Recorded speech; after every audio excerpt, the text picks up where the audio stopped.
Good morning, everyone. Happy July 4th. So loud. The scripture reading today is from Mark chapter 12, verses 28 to 34, and also from Psalm 23. One of the scribes came near and heard them disputing with one another, and seeing that he answered them well, he asked him, "Which commandment is the first of all?" Jesus answered, "The first is, Hear, O Israel, the Lord our God, the Lord is one.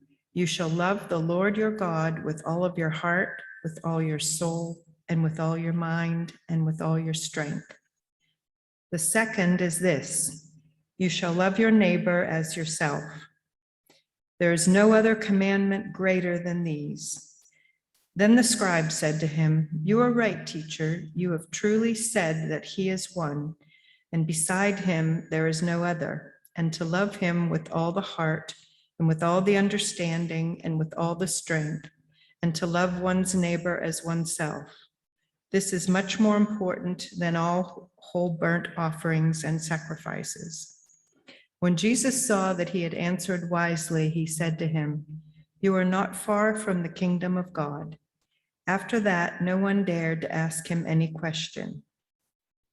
Now from Psalm 23, "The Lord is my shepherd, I shall not want. He makes me lie down in green pastures.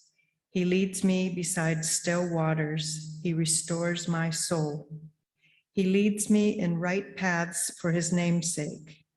Even though I walk through the darkest valley, I fear no evil, for you are with me. Your rod and your staff, they comfort me. You prepare a table before me in the presence of my enemies. You anoint my head with oil, and my cup overflows.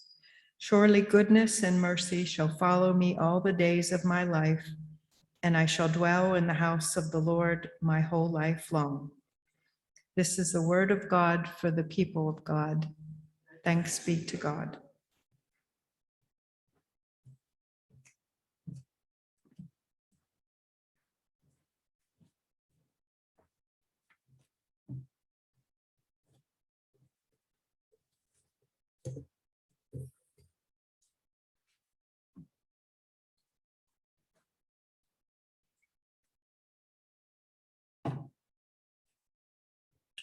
I'd like to start today just by having a quick word about family promise. Melinda announced last week that the part of the program where families come to our church and other churches has stopped, and that they will be using hotels and motels to service those families. But I want to go back to the beginning of that program, where we had serious discussions when the idea of having homeless people come to our church for a week. What would the community think? Would there be safety issues? Would there be liability issues? Could we do it? Could we staff it? Could we feed them? Could we? And we decided to do it. And that program became an important part of this church. And what we quickly found is these were just people, just like us, in slightly different circumstances. And the people that helped this program run through the years, Millie and Melinda, and there were many others, and it's always dangerous when you have these kinds of talks and you don't mention everybody, but through the years, a lot of people put time and effort and love into this. Cooking meals, staying overnight, getting to know the families and helping. And Millie was like our mother to this place, that all the families that came in were greeted by her and helped. And I think we made a lot of difference in a lot of people's lives, but they made a difference in our lives too. And that we understand better that it's not that unusual. And it's almost by luck that we're not in that ship boat, and they are. And so I hope we help them in some way. But I'd like to thank Millie and Melinda with a round of applause right now for that work through the years. And the work is not stopped. There are going to be other ways that we help with that program. So keep your ears out. We've gone through an awful lot over the last year and a half to 2 years, from COVID and the isolation that brought, And there were some good parts of that time, and I'll talk about those in a minute, but we also got into cancel culture, where social media was used to highlight wrongs that people had done in the past and ruin careers and ruin businesses, and sometimes they were deserved and sometimes not. There was a lot of questioning of history of people who did amazingly good things that also had something bad in their background. They did bad things also. And what do we do about that? If there's a statue to someone who did great things but also did bad things, what do we do about that? We went through a period with the Black Lives Matter movement becoming a nationwide movement. And we all know the stories that happened around that. But what all of this did was raise questions, and questions are good. Think back to the beginning of Zoom. 2 years ago, who knew what Zoom was? I sure didn't. And think about what this church went through. It's kind of fun to watch that those first few weeks, people didn't know how to work their cameras. They didn't know how to mute on, mute off, and sometimes they still don't. People would be talking when they shouldn't be and trying to talk when they couldn't be heard. But over time, we got better at that. And Zoom became an important part of our congregation in that there were weeks that we had more people on Zoom than we would normally have in this church. The finances have done astoundingly well. This church body has come together through mainly Zoom and Young and is as strong, if not stronger, than it's ever been. And there's a lot of congregations that have folded and had a hard time. So Zoom helped a lot. It also gave the opportunity to continue things like meetings, church meetings, ambulance corps meetings, made possible medical visits without having to go to the doctor in these hard times. It allowed people to keep their jobs because many people were able to work from home, where it was Zoom or just some online work that they were able to do. So it kept people employed. But there were downsides. Anytime we're dealing with the internet and social media and these kind of connections, there's a false sense of what's actually going on. How many times were we talking to somebody that may not have pants on? How many times were we looking at somebody who had adjusted that camera and lighting just perfectly to make them look perfect, and as soon as Zoom was over, they didn't look that way anymore? That's normal. Nobody that's going to put themselves on the internet wants to look bad. One of the things I get a kick out of is I do a lot of training and people register for their classes via email. And there's that little tiny icon of people's faces that they frequently have on their email. And often there's a highly attractive person in that little icon. And then when they show up for the class, you say, where's that guy? But that's the nature of what we do. We try to put our best foot forward when people are looking at us. But under Zoom and other kinds of products that are out there, we were able to keep that connection, but we have to keep in mind that that connection was not always real. It allowed classes to continue in school. It cut pollution, of all things. There were cities that dramatically had a decrease in air pollution because there were not many cars on the road. Will this become a permanent part of our lives? How many people will not have to go to work anymore and be able to work from home? That remains to be seen. But there were bad parts of this too. In giving that false sense that there was a connection, the first few weeks, everything went fine. Although for teachers, it became hard because they went from teaching live in a classroom and having an education that taught them how to do that to within a very short period of time being told, figure out how to teach online. And they did. And there were successes and failures. And then they got to a time that they were having kids come back into the classroom while others were at home. And so the teacher was basically teaching to two groups, one on the computer and one in the classroom.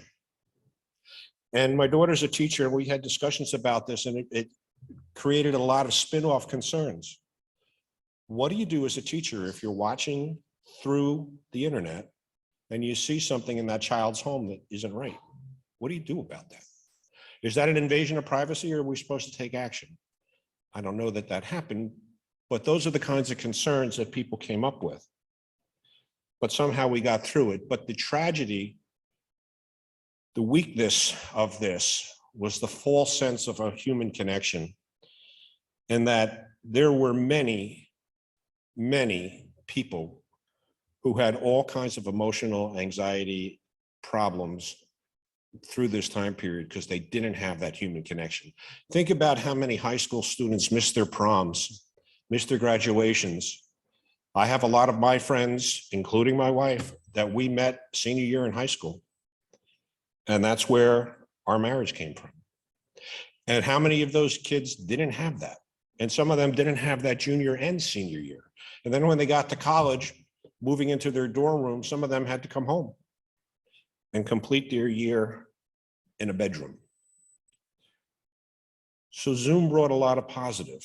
It gave us an opportunity to stay together through a horrible time, but it also gave a false sense of how good things were.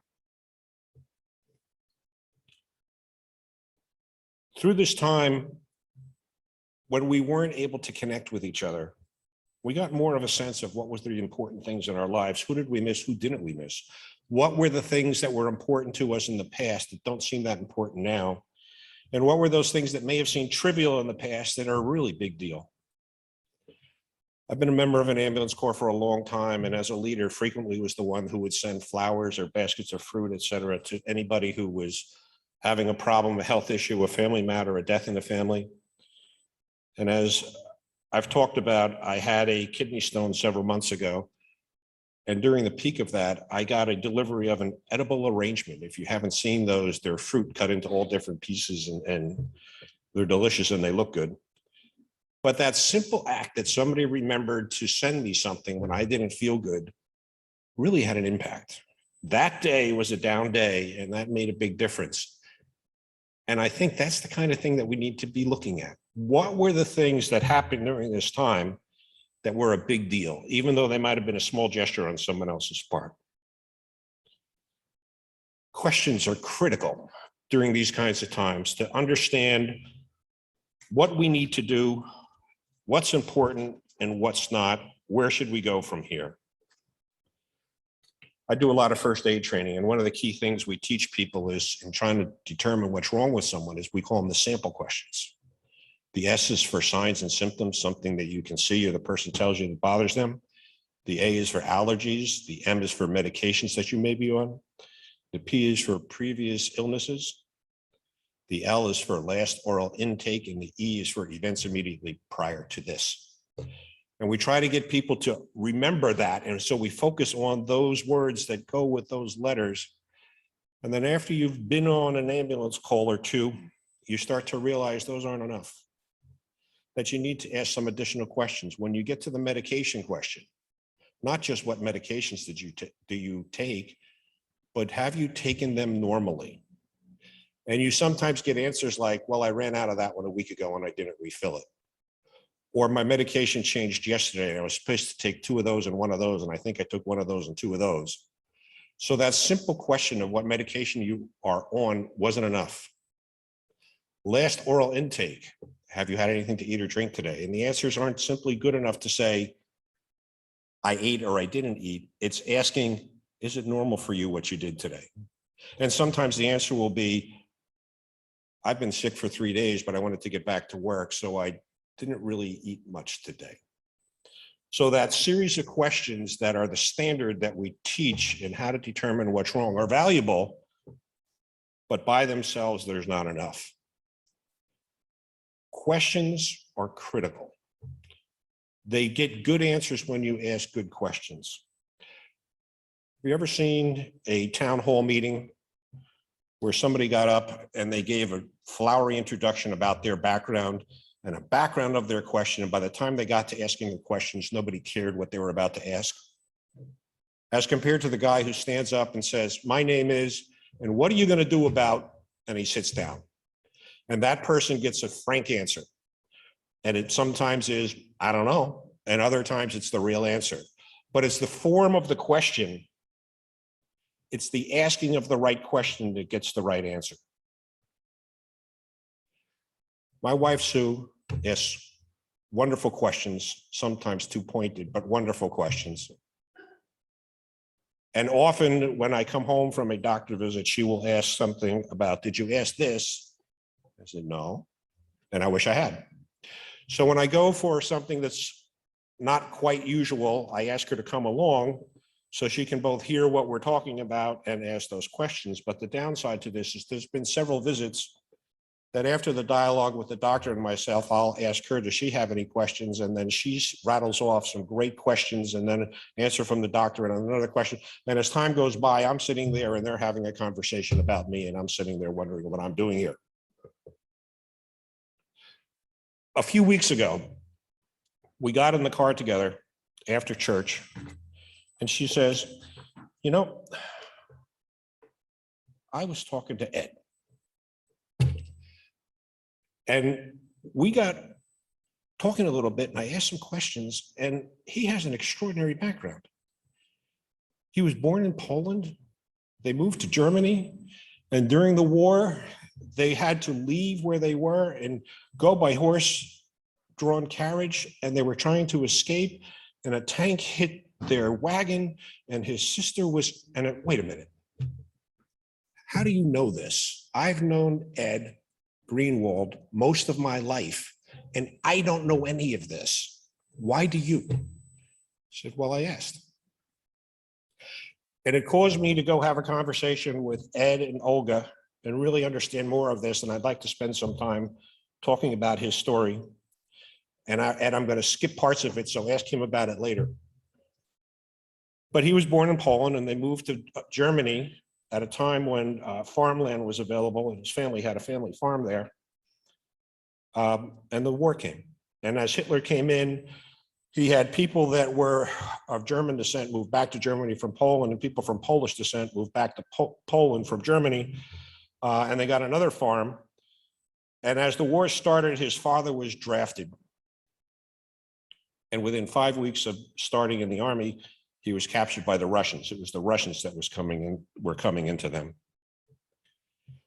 In 1944, when it was clear that Germany was losing and the German army began to retreat and the Russians were coming in and the Russians were vicious, they packed their family into a horse-drawn wagon and were trying to retreat with everyone else, trying to get ahead of the Russians. And a German tank hit their wagon and sent it into a ditch, killing his baby sister. And the German army tried to help them get their wagon out of the ditch, but they couldn't, but they got them another wagon and they continued their journey. But because they had lost so much time, they were now on the wrong side of the retreat and they had lost track of some of the people they were traveling with. And they got lost. They went around in circles for a bit and then they gave up on the wagon and they were just walked and they walked overnight throughout the night and they came up to a farmhouse that had lights in it and they knew that that was owned by Germans. Only when they got there, they found out it was inhabited by Russians. And his mother spoke Russian because she had lived on a section that had, the country line had gone back and forth and sometimes she was Russian and sometimes she was not, but she knew how to speak Russian. And it turns out that she had gone to the same school that one of the Russians that were there had gone to. So they had a little bit better time than they would have had otherwise. But she wound up working for the Russians, milking 10 cows a day, 2 times a day, and helping to harvest the grain, feeding her family at the same time. And Ed and his sister would snuck out and in the nets that the Germans were using in a lake to catch fish, took a few fish and they were seen and the Germans came the next day to look for the fish and his grandmother was sitting on a bucket that had the fish in it with her dress covering it so they couldn't find it. They had chickens that they had taught to sleep under the bed in a cage and not make noise. And so they could keep their chickens and get the eggs and trade the eggs for food and clothing. It's an extraordinary time. And then this German who knew his mother said, really, it's time for you to go. You should go get on a freight train heading to Germany as fast as you can. And they did. And they had to take a series of different trains and it took them some time to do that. And as they headed out, they again were confronted with Russian soldiers that would come on the train and rape the young girls. And so once again, his grandmother slept in a way that her dress covered the young women they were with. I've left out a lot of details, but the bottom line is they finally hooked back up with his father, who was in terrible shape. having spent years in a Russian POW camp.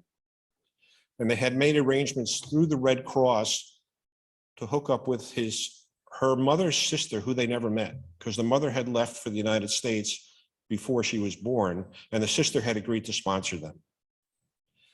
And they were making the arrangements to go when his father died, a few weeks before they were supposed to leave. And so that again delayed their departure. And his sister worked on the ship, so their cost of the passage was greatly reduced. And they finally got here. And when they got here, he didn't speak English. He was 15 years old. He wanted to get a job, but to get working papers, you had to be 16. So he went to Cliffside Park High School in German class and an English class, not speaking English, but when he was in German class, he could help with the pronunciation of German. And as time went on, he got his working papers and he got a job. And he got a job in a company that works with trucks, converting them into utility pieces of equipment, such as snow plows, et cetera, all kinds of things. And he started sweeping floors and worked his way up, where now he's the president of that company. And he was in a partnership with his brother, and the brother wanted out and his sons bought in. So they now have a company that they did not find. They were not the starters of the company. However, it's now a family-run business. Ed met Olga at a dance. His mother said, "Why don't you go talk to that girl?" And he did, and the rest is history. They moved to Demarest, have a family, became a member of this church, and we know where it came from there. And there's a lot of details that I left out, but the reason I like this story for today is two parts. Number one, how do we know all this now? Why do I know this? Because of a question Sue asked. A simple question, but a good one. And for the 4th of July, the founding of our country, those founding fathers who worked on this, who said all men are created equal, and their concept was to create a place where people could come and start their lives and live in freedom, and how hard they worked would determine how far they went. And it's the perfect story for that. Questions are powerful.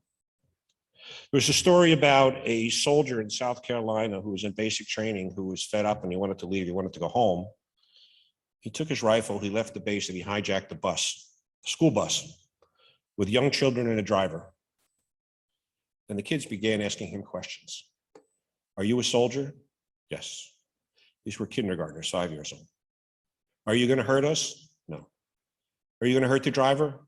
"No." And it got to the point, if you've ever been bombarded by 5-year-old questions, I know what this guy was feeling. He got to the point that he said, "Pull over." And he got everybody off the bus, and he drove the bus down a couple miles, and he got out, and he wound up being captured. A bus kidnapping was thwarted by 5-year-old questions. Doesn't actually surprise me if you've ever been bombarded by 5-year-olds, but he said that's enough. Simply the questions asked by 5-year-olds saved their lives and the lives of the driver. This concept of cancel culture, where people are held accountable for things they did in their past, even though they've done good since, has to be carefully looked at.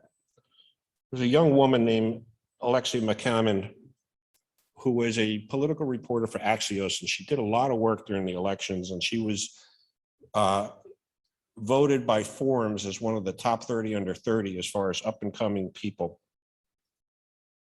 And she left her job at Axios to take a job as an editor at Teen Vogue. She was about 27 years old. This all happened this year. And some racist posts that she made when she was 19 years old surfaced. She had taken those posts down a few years before and apologized for ever putting them up. They were offhand comments that stupid teenagers make. I know I certainly said a lot of stupid things when I was 19. But the quotes kept coming, and people kept complaining about them. And it got to the point that this 27-year-old had to resign for a position that she hadn't even started for comments that she made when she was 19, had taken down and had already apologized for. Has it gone too far? But there are very serious things that we need to also consider. You know, throughout the South, statues are being taken down from soldiers and generals that were part of the Confederacy who had broken off from our country, had fought a war to maintain slavery. And it didn't start that way, but it turned into that kind of a war. And there's a lot of controversy on whether that should be happening or now. But where it becomes something that we need to think about today is our founding fathers. You know, the concepts that they put forth that let Ed and people like Ed come to this country and start their life and build their families and become the country that we are, those concepts were unique. They were new. They had never been tried before. But these people, many of them were also slave owners. Jefferson's mansion, the Monticello, that many people have visited, was a plantation. It was run by slaves. How do we balance that? These people who started this country and created the atmosphere, the conditions that let us be where we are, also had this dark side of the past. Do we let statues to Jefferson and others who owned slaves stand, or should they come down? I don't know the answer to these questions, but I think they're important questions. In the Old Testament, in Genesis, there is this verse. When Rachel saw that she was not bearing Jacob any children, she became jealous of her sister. So she said to Jacob, "Give me children or I'll die." Jacob became very angry with her and said, "I am in the place of God who has kept you from having children." Then she said, "Here is Bilhah, my servant. Sleep with her so that she can bear children for me, and I too can build a family through her." So she gave him her servant, Bilhah, as a wife. Jacob slept with her, and she became pregnant and bore him a son. Then Rachel said, "God has vindicated me. He has listened to my plea and given me a son." Because of this, she named him David. That chapter and verse is the basis of the TV show Handmaid's Tale. And if you've seen that, it's a very dark show, well acted, but a sad storyline, where the generation not able to have children due to the way they've handled the environment captures women and makes them handmaids to bear the children of these infertile people. And they use that verse as justification of that. Now that's fiction, but think about what that verse just said. She gave her handmaid to her husband, and when they had a child, she said it was her child. By today's standards, obviously, completely unacceptable, horrible. What do we do about that? Do we say that the Old Testament has stories like this, and so we should ignore the Old Testament? Do we ignore things like that 23rd Psalm that so many of us have used so many times during a time of distress to provide comfort? Or do we balance the good with the bad? How do we do this? Is the answer? I don't know. But I think the key to this is questions. We need to ask these questions. We need to challenge each other. We need to challenge ourselves and ask, what should we be doing? The key part of that verse from Mark today that I want to focus on is where it says, treat others the way you want to be treated. And think about what COVID taught you about that. Meaning, how do you want to be treated? What were the things that were important to you that you didn't have? What were the things that you did all the time that you found they're really not that important? And turn those things into the things that we use when we say, we'll treat others the way we want to be treated. If you haven't spent the time to understand what's really important to you, how are you going to do that for other people? Take that time and do that. The 23rd Psalm gives us comfort. The Old Testament and the New Testament gives us wonderful stories about how we should live our lives, but there's also things that in there that aren't so good. Our founding fathers made possible what we have today for stories like Ed and so many of you that have the immigration story. The families that came here and started a life and have done wonderful things, but they had a dark side to their past. What do we do about that? My answer is, I don't know. But I think we need to just simply ask those questions. That phrase, we hold these truths to be self-evident, that all men are created equal, that they are endowed by their creator with certain inalienable rights, that among these are life, liberty, and the pursuit of happiness. Our fathers, founding fathers, acknowledged, gave credit to God to say, everybody should be able to live and be happy, should be able to be free, and at the same time, they held slaves. There's no easy answer. As with so many things in life, like with Zoom, that gave us the power to stay together, that also made people lonely. We need to balance the good with the bad, to understand that good people do bad things sometime. Is it right that 27-year-olds lose jobs because of something stupid they said when they're 19? Is it right to take down statues of people who did wonderful things to let this country be founded, but also to have this dark side to their past? And my answer to all of those is, I don't know. But I think the questions are what matters, because we don't get good answers if we don't ask good questions. Ask good questions and enjoy your day today, the 4th of July.